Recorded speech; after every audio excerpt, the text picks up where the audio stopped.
Assalamu алейкум, YouTube көрүүчүлөр, достор, сатууга мына ушул 1 жаштан өткөн полторашка тай сатылат, достор. Россиядан келген привозной Орловский тай. Келгенде 1 ай боло элек, достор. Буту колу тайдын, достор, бардык жери таза экен. Ден соолугу, буттарында эч кандай айыптары жок. Мына буттарын да жакшылап көрүп койгула, туяктары бардыгы таза экен. Таза Орловский дейт, достор. Мойын узундугу, белдин узундуктары да өтө сонун. Серин бийиктигин да көргүлө. Бою, достор, 1.50 уровеньге дейт. Негизи 1.50 ашыкча чыгат дейт, достор. 1.50ге буйруса жооп экен.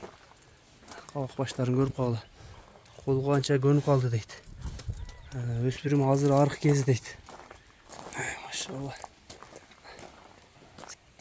Жана толук көрүнүш азыр арка жактарында көрсөтүп коеюн.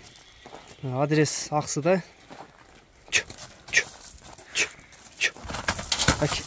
Biraz korkurak, dostor. Жаңы жош баштап тур, баягы жетелегенге дагы жаңы көнүп тур. Жылкы азок эле. Базы, достор, $2000 экен, кеми бар экен буйруза. Доставкалар болот экен. Мына, достор, жылкыга biraz багуу келсе эле өтө сонун. Узундукту көрүп атасыңар, моюндун узундугу. Азыр арык кезинде өзүн алып жүрүшү дагы жакшы экен. Бул жаныбар эттенсе аябай жакшы болот, достор.